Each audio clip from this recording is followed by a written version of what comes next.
One of the silly things that people say from time to time when you try to have an evangelistic conversation with them is, well, I'm a good person.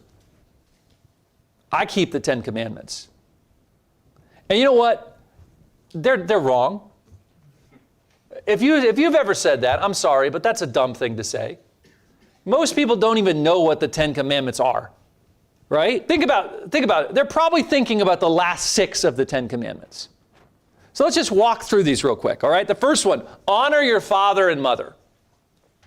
You're going to tell me, really? You obeyed your parents in everything? There was never a time where you disobeyed your parents. There was never a time where you dishonored or talked back to your parents.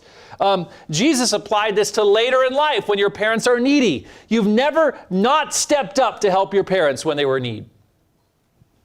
Of course you've disobeyed that commandment.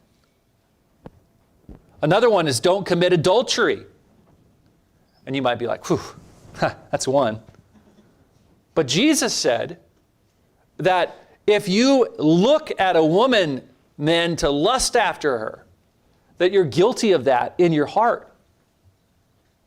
If you have a lustful thought and you dwell on it, you are guilty of committing adultery.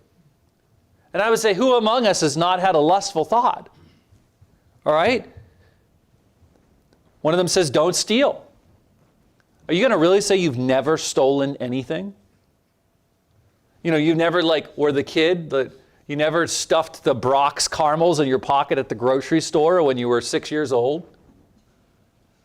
Maybe you were good. Maybe you were a better person than me. Okay, we can go with that. By the way, my mom found the wrappers and made me go back in and apologize to the manager and told me I was going to jail and all kinds of other stuff, like a good mother would, right? But what about work? You've never stolen from your employer? Never taken something home that you shouldn't have taken home? Never not worked the hours that you were employed to work? It says don't bear false witness. You've never lied. You've always been perfectly truthful in everything you say. Do you really believe this about yourself? Don't kill. Ooh, that's an easy one. But Jesus said we can be guilty of this one if we harbor sinful anger in our heart. You've never given yourself over to anger in your life? The last one of the 10 Commandments says, don't covet.